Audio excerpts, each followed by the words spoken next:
Hello everyone, welcome back to Ninja Prep. This is Kapil Goyal, your educator and mentor. तो आज जो lecture है इसके अंदर हम डिस्कस करने वाले पावर सीरीज। पावर सीरीज हालांकि आप लोगों ने अगर बीएससी मैथमेटिक्स से किया है, यानी कि पास कोर्स में थे आप, मैथमेटिक्स भी आपके पास सब्जेक्ट था, तो वहां पर कॉम्प्लेक्स के अलावा आपने रियल में भी पावर सीरीज को पढ़ा होगा। और पावर सीरीज बेसिकली क्या है, जितनी भी हम सीरीज पढ़ते हैं, सीक्वेंस पढ़ते हैं, उसमें सीरीज जो आती है तो उनको बहुत सारी सीरीज को पढ़ने के बजाय ऐसा सोच के बनाया गया था कि एक पावर सीरीज बना लेंगे जिससे कि हमारे जितने भी सीरीज के लफड़े हैं ये खत्म हो जाएंगे। और ऐसा हो नहीं पाया और एक हमें नई चीज पढ़ने को मिल गई जिसको हम बोलते हैं पावर सीरीज। कॉम्प्लेक्स के अंदर हम तीन तरह की सीरीज पढ़ेंगे पावर सीरीज। एक होगी हमारे पास लॉरेंट सीरीज और एक होगी टेलर सीरीज, है ना। तो इन सीरीज के बेस पर ही फिर हम आगे चल के बात करते हैं, जो हमारे पास रेजिड्यू निकलता है या पोल सिंगुलरिटी, वो सब चीज़ों की बात जो होती है वो सीरीज के बेस पर ही होती है। सबसे पहले हम बात कर लेते हैं किसकी, पावर सीरीज की। पावर सीरीज में क्या होगा कि कोई भी कॉम्प्लेक्स फंक्शन है, कोई भी कॉम्प्लेक्स फंक्शन है, यानी कि हम मान लेते हैं हमारे पास कोई कॉम्प्लेक्स फंक्शन है z, और वो एनालिटिक है z बराबर z नॉट पर, z बराबर z नॉट पर एनालिटिक है। तो उस फंक्शन को एफ जेड को यदि हम एक्सपेंड कर पाएँ, z बराबर z नॉट पर वो एनालिटिक है और वो फंक्शन जो है वो एक समेशन के फॉर्म में लिखा हुआ है। एक समेशन यानी कि ये सीरीज जो बनी हुई है इस समेशन के फॉर्म में लिखा हुआ है A N Z minus Z naught power N. तो यदि हम इसको एक्सपेंड करें, इसको एक्सपेंड करेंगे तो हमारे पास क्या बन के आएगा, A naught plus A one Z minus Z naught plus A two Z minus Z naught का होल स्क्वायर प्लस फिर ए थ्री बनेगा जेड माइनस जेड नॉट का क्यूब। इस तरह से सीरीज चलती जाएगी। और यहाँ पर इस सीरीज को ध्यान से देखोगे तो ये सीरीज जो है लगातार इंक्रीजिंग है, बढ़ती हुई है, यानी कि यहाँ पर पावर जीरो है, फिर पावर वन आई, फिर पावर स्क्वायर हुई, फिर पावर क्यूब आएगी, तो ये बढ़ती हुई सीरीज आ रही है।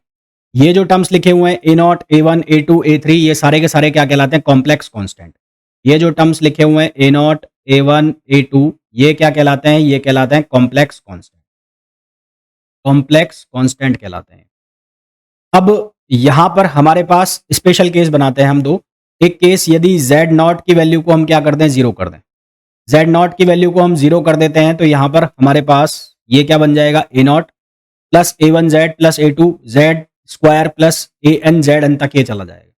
दूसरा इसमें केस हमें ये बना सकते हैं कि यदि z की वैल्यू को मैं z नॉट कर दूं, z की वैल्यू को क्या कर दूं, z नॉट। जैसे ही मैं z की वैल्यू को z नॉट करूंगा तो ये पूरा का पूरा क्या हो जाएगा, जीरो हो जाएगा, यानी कि ये कन्वर्ज कर जाएगा। और कन्वर्ज कर जाएगा तो उस टाइम ये यहाँ पर जो सीरीज है वो क्या कहलाएगी, कन्वर्जेंट सीरीज कहलाएगी। सीरीज क्या कहलाएगी, कन्वर्जेंट सीरीज कहलाएगी। ठीक है, कन्वर्जेंट और डाइवर्जेंट दो वर्ड होते हैं। कन्वर्जेंट का मतलब होता है कि आप एक जगह पे इकट्ठा हो रहे हो ना, एक बड़ी चीज है उसको सिकोड़ कर छोटा बनाया जा रहा है, that is known as convergent. और डाइवर्जेंट का मतलब होता है ऐसे फैलना। कन्वर्जेंट का अगर मैं मैथमेटिक्स के फॉर्म में, मैथमेटिक्स के टर्म में बताऊं कि अगर आपको कहा जाए कि सीरीज कन्वर्जेंट है, तो उसका मतलब क्या है कि जो सीरीज है उसके nth टर्म की लिमिट निकाल दी हमने n इक्वल्स टू इनफाइनाइट पर, nth टर्म की लिमिट निकाल दी हमने इनफाइनाइट के ऊपर और वो फाइनाइट वैल्यू दे रहा है। nth टर्म की लिमिट निकाली इनफाइनाइट के ऊपर, वो फाइनाइट वैल्यू दे रहा है, तो उसको हम कहेंगे कि सीरीज क्या है, कन्वर्जेंट है। तो अब हमारी जो ये स्पेशल कंडीशन है, जब मैंने z बराबर z नॉट रख दिया तो पूरी की पूरी सीरीज क्या कहलाएगी, कन्वर्जेंट हो जाएगी। और जो z नॉट है, z नॉट क्या कहलाएगा, उस पावर सीरीज का सेंटर बनेगा। z नॉट क्या बनेगा, उस पावर सीरीज का सेंटर बनेगा। मान लो ये z नॉट है, ये पावर सीरीज का सेंटर बन गया। अब यहां से एक डिस्टेंस ले लेता हूं और उस डिस्टेंस में एक सर्किल बना दिया, तो वो जो डिस्टेंस है जो मैंने ली है r, उस r को हम कहेंगे रेडियस ऑफ कन्वर्जेंट। और जो ये सर्किल बना है, इस सर्किल को हम क्या नाम देंगे, circle of convergent. Circle of convergent यानी कि सीरीज, इस सर्किल के अंदर जितने भी सीरीज के पॉइंट्स आ रहे होंगे वो सारे के सारे क्या कहलाएंगे, कन्वर्जेंट कहलाएंगे। तो ये सर्किल के लिए तीन कंडीशन हमारे पास बनेगी। मैंने आपको कॉम्प्लेक्स में बताया था कि z minus Z not equals to R क्या कहलाता है, सर्किल की इक्वेशन बनाता है कॉम्प्लेक्स में। तो अगर ये इक्वल्स टू आर है तो सर्किल जो है वो पूरा, इसको हम कहेंगे सर्किल ऑफ कन्वर्जेंट। अब यहाँ पर भी दो कंडीशन बनेगी कि यदि z माइनस जेड नॉट का जो मॉड आ रहा है वो लेस देन आर आ रहा है, आर का मतलब है रेडियस ऑफ कन्वर्जेंट, तो जो सीरीज है वो कहलाएगी कन्वर्जेंट सीरीज। सीरीज क्या कहलाएगी, कन्वर्जेंट सीरीज। और यदि z माइनस जेड नॉट का मॉड जो हम निकाल रहे हैं वो ग्रेटर देन आर आ रहा है, वो क्या आ रहा है, ग्रेटर देन आर आ रहा है, तो हम कहेंगे सीरीज क्या है, डाइवर्जेंट। हम क्या कहेंगे, सीरीज क्या है, डाइवर्जेंट है। अब ये तो हो गई बात कि आर की फाइनाइट वैल्यू है, या तो वो लेस देन है या वो ग्रेटर देन है। अगर वो लेस देन है तो वो कन्वर्जेंट है, अगर वो z माइनस जेड नॉट की वैल्यू ग्रेटर देन आर है तो वो डाइवर्जेंट है। अब ये भी तो पॉसिबल है कि आर की वैल्यू इनफाइनाइट आ जाए, हालांकि इनफाइनाइट कुछ होता नहीं है, फिर भी आ जाए, और आर की वैल्यू जीरो आ जाए, तो उसकी क्या कंडीशन होगी, तो यदि फाइनाइट वैल्यू आ रही है, पहली चीज तो ध्यान देने की ये है कि यदि फाइनाइट वैल्यू आ रही है, whether it is less than, whether it is greater than, तो अगर ये वैल्यू आर की जीरो नहीं आ रही है और फाइनाइट वैल्यू आ रही है, तो उस केस में बनेगा जो उसको हम बोलेंगे सर्किल। केस में बनेगा तो उसको हम बोलेंगे सर्किल ऑफ कन्वर्जेंट। अगर आर की वैल्यू इनफाइनाइट आ जाती है, आर की वैल्यू क्या आ जाती है, इनफाइनाइट आ जाती है, तो सीरीज कन्वर्जेंट तो होगी, पर वो उसके केस में क्या बोला जाएगा, series is convergent in whole complex plane. मतलब जो भी आर्गेंट प्लेन हमारे पास बनता है, उस पूरे के पूरे प्लेन में सीरीज क्या होगी, कन्वर्जेंट होगी। यदि आर की वैल्यू जीरो हो जाती है, आर जीरो हो जाएगा, आर ये जीरो हो गया, तो जीरो हो गया तो ये क्या बन जाएगा, एक पॉइंट बन जाएगा। तो यदि आर की वैल्यू जीरो हो जाती है, तो सीरीज जो है वो कन्वर्ज होगी एक पॉइंट के ऊपर, है ना, कन्वर्ज हो जाएगी एक पॉइंट के ऊपर। वो पॉइंट यहां पर मैंने लिखा हुआ है दैट नॉट, तो वो पूरी की पूरी सीरीज कन्वर्ट हो जाएगी, कन्वर्ज हो जाएगी कहां पर, एक पॉइंट के ऊपर। तो ये कंडीशंस आपको याद रखनी है कि आर बराबर जीरो पर क्या होगा, यानी कि सीरीज कहां पर कन्वर्ज होगी, आर बराबर इनफाइनाइट पर सीरीज कहां पर कन्वर्ज होगी, क्या बोलेंगे उसको। और आर ना तो जीरो है ना इनफाइनाइट है, तो उस केस में सीरीज कहां पर कन्वर्ज होगी, लेस देन आर है तो क्या होगा, ग्रेटर देन आर है तो क्या होगा। ये अच्छे खासे ऑब्जेक्टिव क्वेश्चन बन जाते हैं, छोटे छोटे। अब जो क्वेश्चन हमें पूछे जाते हैं, उस क्वेश्चन में हमें पूछा जाता है रेडियस ऑफ कन्वर्जेंट निकाल दो, या जो सर्किल ऑफ कन्वर्जेंट है उसकी इक्वेशन लिख दो। रेडियस ऑफ कन्वर्जेंट के फॉर्मूला बनते हैं, यहाँ पर दो फॉर्मूला बनते हैं। रेडियस ऑफ कन्वर्जेंट का जो फॉर्मूला है one upon R, one upon are limit N tends to infinite, N tends to infinite A N plus one. मतलब जो आपके पास ए एन लिखा हुआ था फॉर्मूला में, उसमें ए एन को रिप्लेस कर दो एन प्लस वन से, और उसको डिवाइड कर दो किससे, ए एन से। उसकी लिमिट निकाल दो इनफाइनाइट के ऊपर, वन अपॉन आर आएगा, और उसको रेसिप्रोकल कर दो तो आर की वैल्यू आ जाएगी। इसी तरह से ये दूसरा फॉर्मूला है one upon are limit N tends to infinite A N, और इस पूरे की power N, one upon N. अब ये दोनों फॉर्मूला से आंसर तो निकाले जा सकते हैं, पर दोनों का अपना अपना यूज है। आपको क्वेश्चंस ऐसे दिखे फैक्टोरियल वाले ऊपर नीचे, मतलब न्यूमरेटर में भी फैक्टोरियल है, डिनोमिनेटर में भी है, तो वहां पर आप पहला वाला फॉर्मूला, इसको मैं पहला वाला फॉर्मूला बोलूंगा, तो इसको यूज करोगे तो वो फायदेमंद होगा।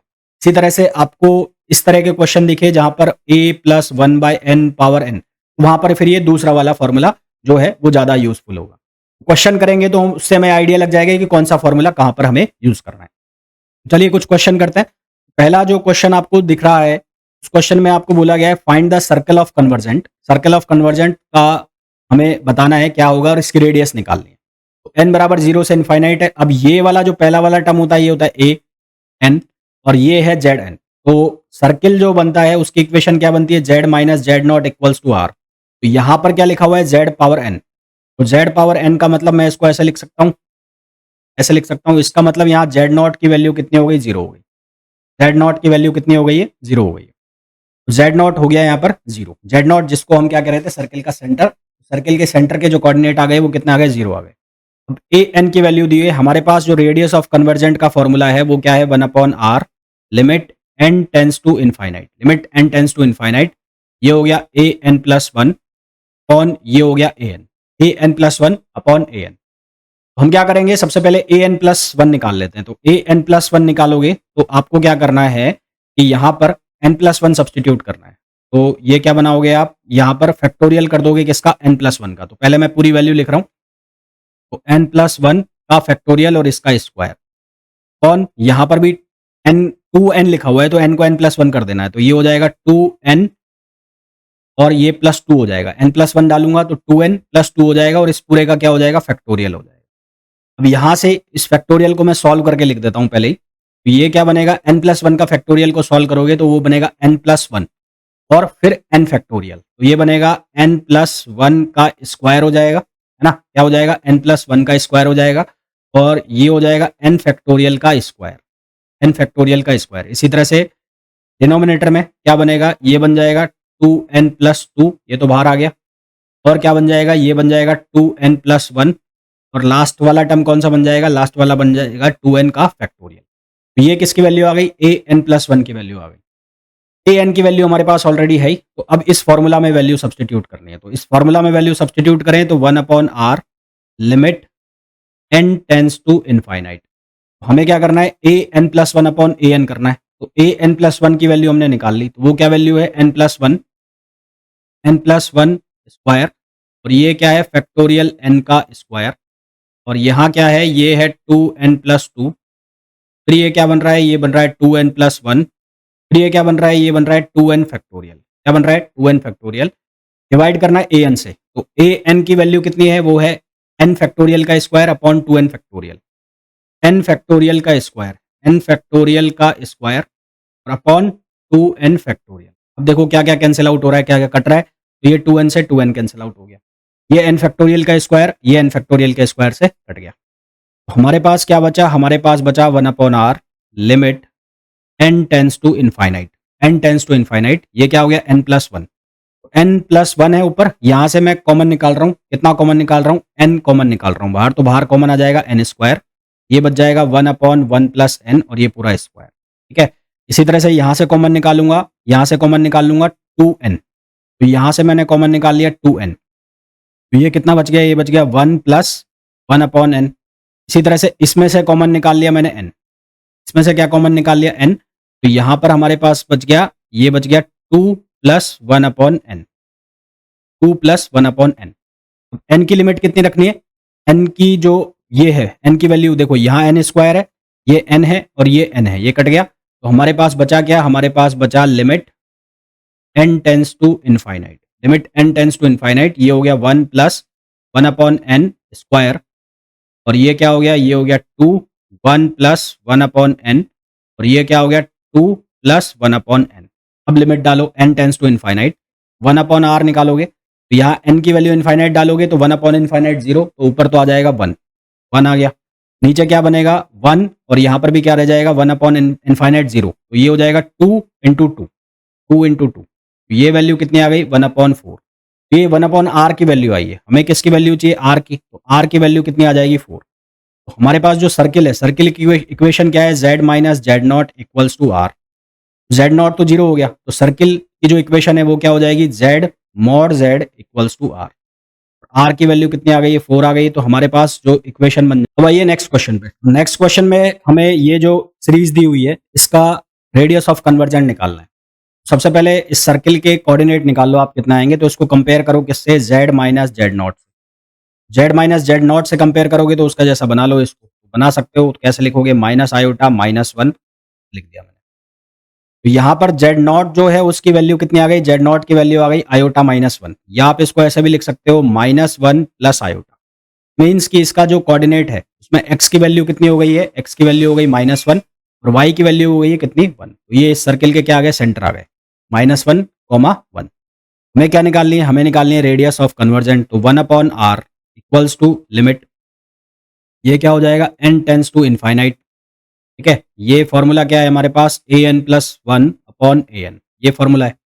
सबसे पहले हम an+1 की वैल्यू निकालें, तो an+1 की जो वैल्यू बनेगी वो क्या बन जाएगी, वो बन जाएगी n+1 फैक्टोरियल अपॉन, ये कितना हो जाएगा 2n+1, तो फर्दर सिंप्लीफाई करके आप लिख सकते हो n+1 और ये हो जाएगा n फैक्टोरियल अपॉन 2n+1, ये वैल्यू आ गई।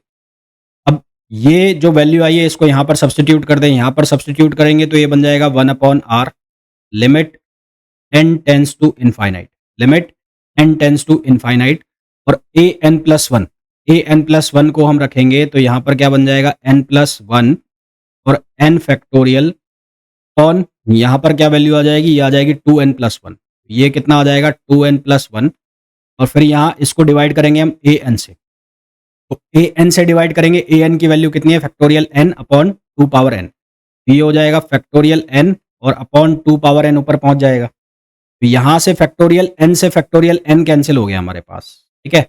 इसको फर्दर सॉल्व करोगे तो क्या बनेगा, ये बनेगा limit n tends to infinite, n tends to infinite, यहाँ पर क्या हो गया, ये हो गया n+1 और इसको आप नीचे पहुंचा दो तो ये हो जाएगा 2n+1 और ये हो जाएगा -n, 2n+1 -n, ये क्या बन जाएगा, ये बन जाएगा limit n tends to infinite, ये हो जाएगा n+1 अपॉन, n से एक n कट गया तो नीचे बच गया 2, है ना, नीचे बच गया 2, और ये limit n tends to infinite आप रखोगे तो 1 अपॉन आर जो है वो किधर पहुंच जाएगा, वो पहुंच जाएगा इनफाइनाइट, 1 अपॉन आर की वैल्यू, तो आर की वैल्यू कितनी हो जाएगी, 0 हो जाएगी, आर की वैल्यू कितनी हो जाएगी 0, आर की वैल्यू अगर 0 हो जाएगी तो जो सर्किल है, जो कन्वर्जेंट सीरीज है वो कहाँ पर होगी, कन्वर्जेंट सीरीज कहाँ पर होगी, एक पॉइंट के ऊपर, तो series is convergent, series is convergent at a point, at point, वो पॉइंट कौन सा हो गया, पॉइंट हमने निकाल लिया। वो पॉइंट कितना हो गया, पॉइंट हमने निकाला था Z0 पॉइंट होता है वो, और वो Z0 पॉइंट की वैल्यू हमने निकाल ली थी -1,1। Z0 की वैल्यू हमने निकाल ली थी, कितनी हो गई, -1,1। तो ये कहाँ पर आ जाएगी, एट पॉइंट Z0, और Z0 की वैल्यू हमने कितनी निकाली, Z0 की वैल्यू आ गई -1, यहाँ पर ये कन्वर्ज हो जाएगी। ठीक है, नेक्स्ट क्वेश्चन पे आइए। नेक्स्ट क्वेश्चन में बोला है radius of convergent 1 + 1/2 n² Zn। अब देखो ये वाला जो क्वेश्चन है, इसको अगर ये वाला फॉर्मूला है, हमारे पास दो फॉर्मूले हैं, एक फॉर्मूला है 1/r limit n tends to infinite an + 1/an।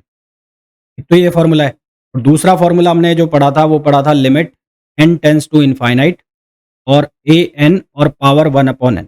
इस तरह के जो क्वेश्चन है जिसमें न्यूमरेटर डिनोमिनेटर का काम नहीं है, जिसमें पावर में चल रहा है, तो उस तरह के क्वेश्चन को अगर हम इस फॉर्मूला से सॉल्व करेंगे तो हमारे लिए ज़्यादा ईजी होगा। तो मैं क्या करूँगा, अब इस फॉर्मूला का यूज़ करूँगा। तो इस फॉर्मूला का यूज़ करूँगा तो 1/r, यहाँ पर लिखा मैंने limit n tends to infinite. an जो है an, उस an की वैल्यू कितनी है, an की वैल्यू है 1 + 2/n, 1 + 2/n, और ये हो गया n², और इस पूरे की पावर कितनी लगानी है, पूरे की पावर 1/n। तो ये पूरे की पावर हमने कितनी लगा दी, 1/n। तो यहाँ से क्या हो रहा है, यहाँ से हमारे पास n से n कैंसिल आउट हो गया, बचा क्या हमारे पास, बच गया 1/r। ये हो गया limit n tends to infinite, limit n tends to infinite. फिर ये हमारे पास क्या बच रहा है, हमारे पास बच रहा है 1 + 2/n और n। अब इसका क्या सॉल्यूशन निकाले, हमने लिमिट्स के अंदर पढ़ा हुआ है, अगर आपको ध्यान हो तो लिमिट्स के अंदर आप लोगों ने पढ़ा होगा limit x tends to 0, 1 + x on 1 + x की पावर 1/x की जो वैल्यू होती है वो होती है e पावर x, है ना, उसकी वैल्यू क्या होती है, e पावर x वैल्यू होती है।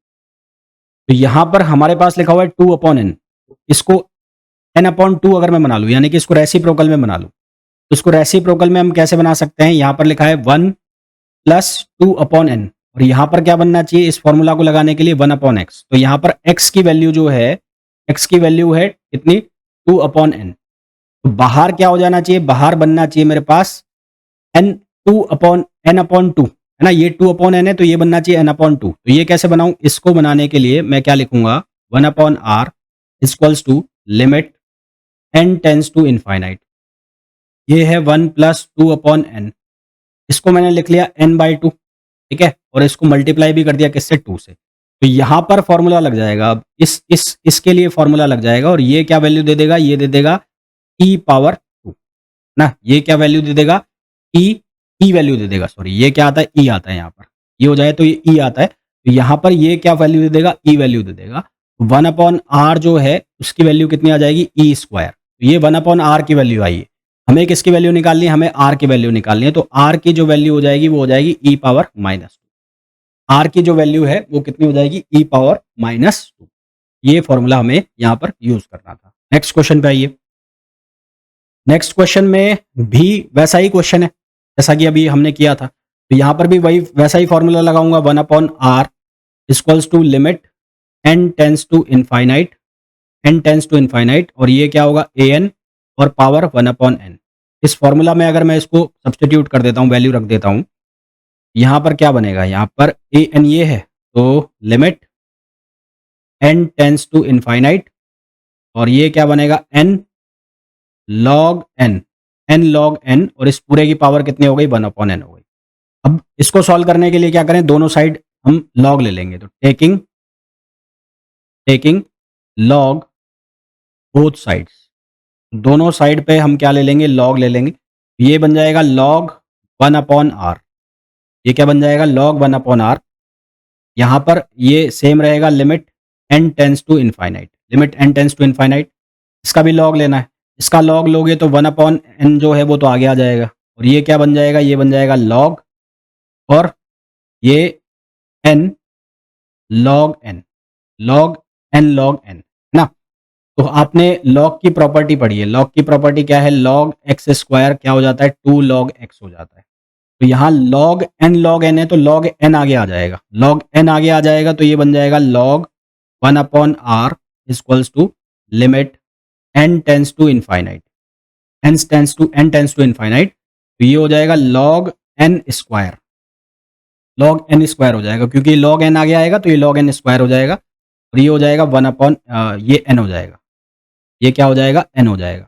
अब इसको अगर आप ध्यान से देखो तो एन जब इनफाइनाइट डालोगे तो यहाँ पर इनडेफिनिट फॉर्म बन रहा है। ये कौन सा फॉर्म बन रहा है, इनडेफिनिट फॉर्म बन रहा है। इनडेफिनिट फॉर्म को हटाने के लिए मैं यहाँ पर यूज करूंगा डी एल हॉस्पिटल, तो एल हॉस्पिटल रूल का यूज करूंगा मैं, एल हॉस्पिटल। तो एल हॉस्पिटल रूल में हम क्या करेंगे, इसको डिफरेंशिएट करेंगे ऊपर नीचे जब तक कि हमारे पास जो इनफाइनाइट अपॉन इनफाइनाइट फॉर्म जो है वो हट नहीं जाती। इसको डिफरेंशिएट करोगे तो यहाँ पर ये बन गया हमारे पास लॉग एन स्क्वायर ना, ये क्या बना हमारे पास, लॉग एन स्क्वायर। इसको सॉल्व करने के लिए हम क्या करेंगे, इसका डिफरेंशिएशन करो। इसका डिफरेंशिएशन करोगे तो ये limit N tends to infinite, ये क्या बनेगा 2 लॉग एन, 2 लॉग एन, फिर लॉग एन का डिफरेंशिएशन करना है, लॉग एन का डिफरेंशिएशन करोगे 1 अपॉन एन, तो ये एन से एन काट मत देना, कटेगा नहीं ऐसे। तो यहाँ पर एन का डिफरेंशिएशन करोगे तो 1 बनेगा। तो इसको फर्दर सिंप्लीफाई करोगे तो ये वैल्यू क्या देगा, ये वैल्यू देगा limit N tends to infinite, limit N tends to infinite 2 log N upon N, है ना। ये क्या वैल्यू देगा, ये वैल्यू देगा हमें limit N tends to infinite 2 log N upon N. Still ये इंडेफिनिट फॉर्म है, इंडेफिनिट फॉर्म है तो फिर से इसका हमें क्या करना पड़ेगा, डिफरेंशिएशन। ये क्या बनेगा, limit N tends to infinite, यहाँ पर क्या हो जाएगा 2 अपॉन एन, 2 अपॉन एन, और इस एन का क्या बनेगा 1 बन जाएगा। ये एन का जो है डिफरेंशिएशन करोगे तो क्या बनेगा 1 बनेगा। तो 2 अपॉन एन, तो एन की वैल्यू इनफाइनाइट डालोगे, एन की वैल्यू इनफाइनाइट डालते ही यहाँ क्या वैल्यू आएगी, 0 आएगी। तो यहाँ हमारे पास जो लॉग 1 अपॉन आर है इसकी वैल्यू क्या आई है, 0 आई है। इसकी वैल्यू 0 आई है तो इसको हम लिखेंगे 1 अपॉन आर ई पावर 0 हो गया, क्योंकि ये ई एंटी लॉग करोगे तो ये हो जाएगा ई पावर 0। तो ये ई पावर 0 कितना हो जाएगा, 1। तो यहाँ से आर की वैल्यू कितनी आ जाएगी, 1 आ जाएगी। आर जो है वो कितना आ जाएगा, 1 आ जाएगा। नेक्स्ट क्वेश्चन पे आइए। नेक्स्ट क्वेश्चन में हमें बोला है calculate the radius of convergence and the region of convergence for the following power. यहाँ पर अब न्यूमरेटर डिनोमिनेटर फॉर्म में है, तो जो हमारे पास वो पहला वाला फॉर्मूला है A N plus 1 upon A N, उसको हम यूज कर लेंगे। 1 upon are limit N tends to infinite, और ये हो जाएगा A N plus 1 upon A N. इस फॉर्मूला को यूज कर लो। तो सबसे पहले बना लो A N plus 1, A N plus 1 बनाओगे तो ये बनेगा 2n, भाई एन की जगह एन प्लस 1 रखोगे तो ये कितना बनेगा 2n प्लस 2, तो 2n प्लस 2 का बन जाएगा 2n प्लस 5। मैं डायरेक्ट लिख रहा हूँ, 3 और 2 5 कर दोगे ना तो 2n प्लस 5 बन जाएगा। इसी तरह से नीचे भी चेंज करना है तो यहाँ क्या बनेगा 2n प्लस 2, तो ये बनेगा 2n प्लस 5 और 2 कितना हो जाएगा 7, और ये n प्लस 5 है तो ये क्या बन जाएगा, ये बन जाएगा, यहाँ पर रखना है n की जगह n प्लस 1, तो ये हो जाएगा n प्लस 6। ये कितना हो जाएगा, n प्लस 6 हो जाएगा ये, ठीक है। तो अब ये हमारे पास बन गया 2n प्लस 5, और ये बन गया 2n प्लस 7, और ये हो गया n प्लस 6, ये वैल्यू बन गई।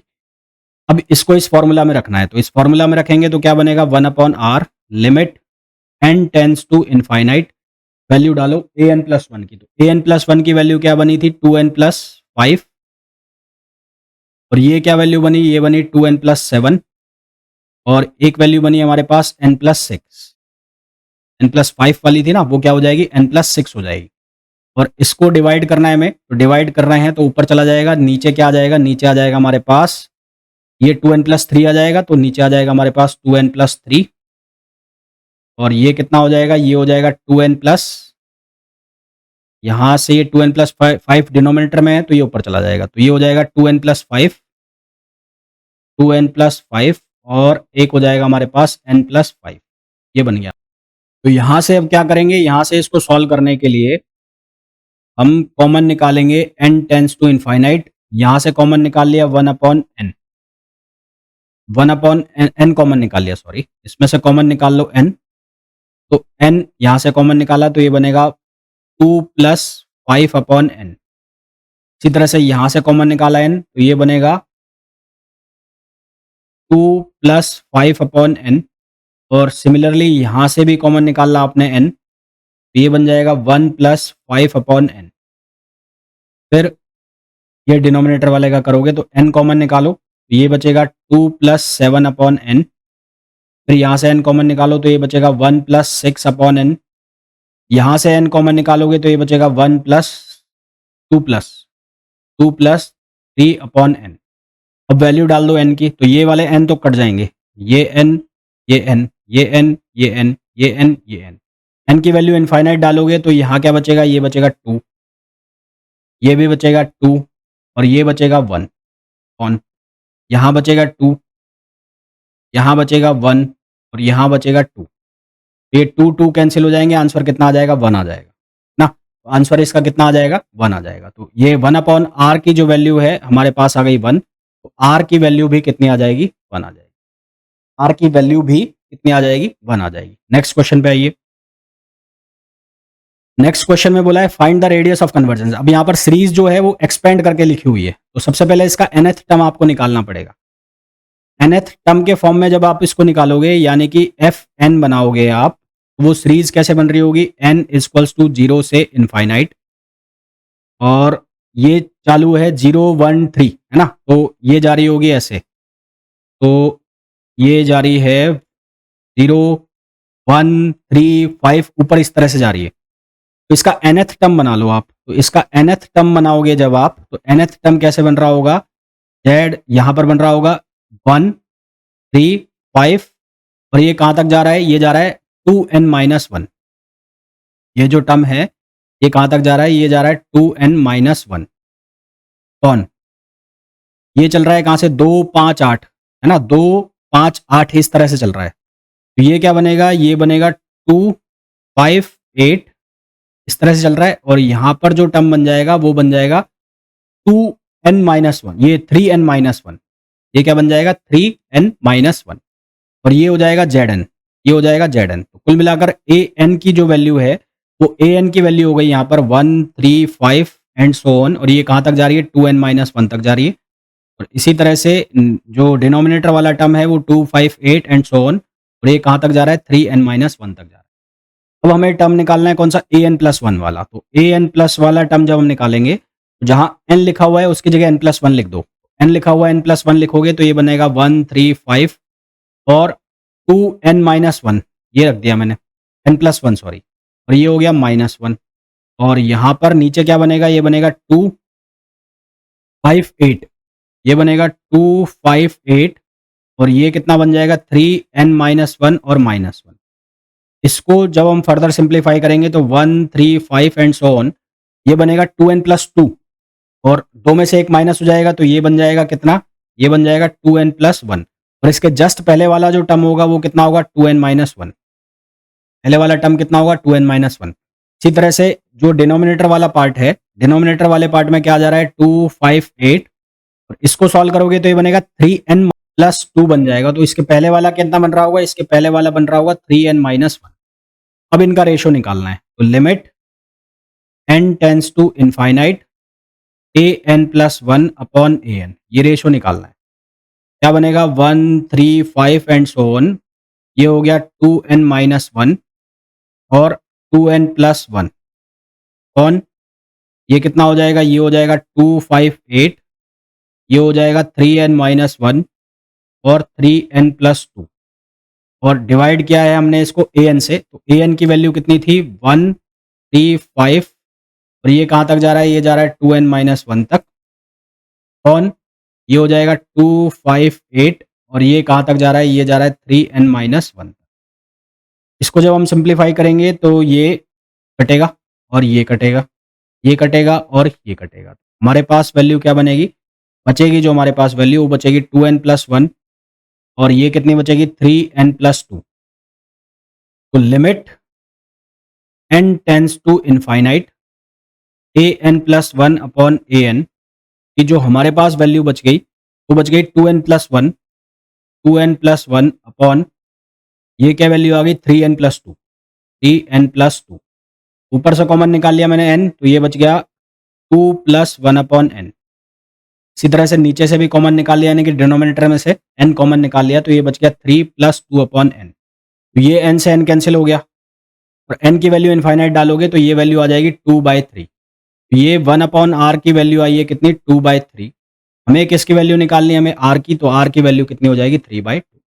तो इस तरह से आपको पावर सीरीज के क्वेश्चन सॉल्व करने हैं। अब इसके बाद जो बची हुई 2 सीरीज है, टेलर सीरीज और लॉरेंट सीरीज, उसको हम कल के लेक्चर में फिनिश कर लेंगे। तो ये सीरीज खत्म हो जाएगी, उसके बाद इसका मोस्ट इंपॉर्टेंट जो सेक्शन है, इसके अंदर हम जो काउची रीमान इंटीग्रेशन है, पोल्स हैं, सिंगुलरिटी है, वो उस सेगमेंट के अंदर आ जाएंगे।